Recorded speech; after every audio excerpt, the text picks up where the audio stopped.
کاتێکی کەم ماوە بۆ کۆتایی هاتنی ئەو 48 کاتژمێرەی کە حکوومەتی عێراقی بۆ پێشمەرگەی دانابوو بۆ چۆڵکردنی ئەو بیرەنەوت و بارەگا کۆنانەی سوپای عێراقی کە لە دوای ساڵی 2014ەوە پێشمەرگە کۆنتڕۆڵی کردووە.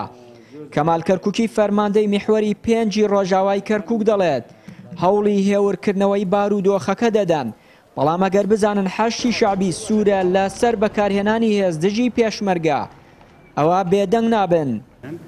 هەموو ئیستیعدادێکی تەواومان کردووە بۆ ئەوەی کە ئەگەر ئەو غەڵەتەیان کرد هاتنە پێشەوە شێوازێکیان بەسەر بێتن کە هیچ وەختێک لە مێژوو لە بیری نەکرد.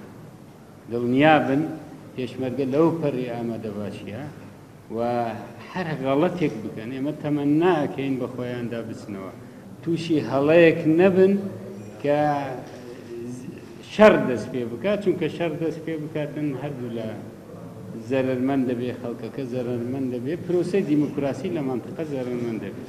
ئێمە لێرە لە محوەری ڕۆژاوای کەرکووک تا ئەم سانیە تا ئێستا 1 میلیمەترێک یەک پێشمەرگەیەکمان یەک خاڵێکمان باش گەز نەبووتەوە، ڕێگەمان بە کەس نەداوە لێمان نیزگەوە بێتن.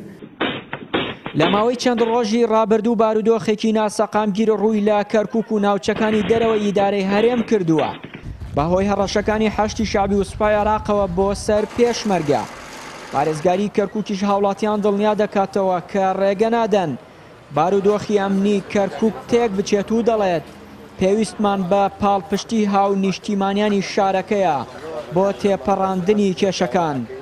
ئێمە هاتین تەنها خەڵکەکە ببینین بزانین ئەگەر نیگەرانیەکیان هەبێ ئەگەر پرسیارێکیان هەبێ، بەڵام خۆشبەختانە ئەبینی ئەم بازاڕە جوانە شتی تازەشی لێکە نەکرد شتەکانی کۆن بۆ وەکو شارەکانی تری عێراق و پشتیوانی خەڵک بۆ ئێمە زۆر زۆر گرنگە و لەم مەرحەلەیەشدا خەڵکەکە ئەبینن نەوعە هەڕەشەیەک لە شارەکەمان هەیە، بەڵام کە هاوڵاتیانی ئێرە ئەبین و هاوڵاتیانی کەرکووک ئەبینن بۆیان دەرەکەوێ کە خەڵکی ئەم شارە بە هەموو پێکاتەکانیەوە لە پشتی هێزی پێشمەرگەی لە پشتی جیهازە ئەمنیەکانە بۆی ئاسایش و ئارامی لە شارەکە بپارێزێت. زۆر باشە، هیچ مەترسێکی جدی لەسەر کەرکووک هەیە؟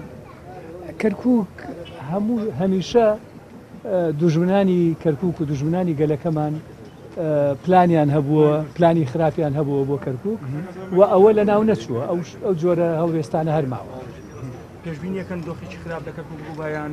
ئێمە هیوادارین هیچ خراپ ڕوونەدا، ئەوە ئێمە خەڵکەکەمان پێمان خۆشە ئاوها لەسەر ئیش و کارەکانیان بمێنن، خەریکی خزمەتی خەڵک بن و دوکانیان هەیە شت بفرۆشن، مشتریان بەلابێ.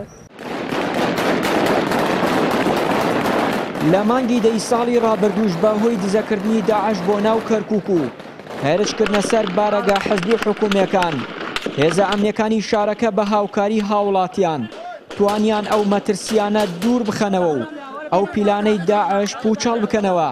هەر بۆیە ئێستا دەڵێن ڕوبەڕووی هەر هێزێک دەبنەوە بێوێت بارودۆخی شارەکە تێک بدات.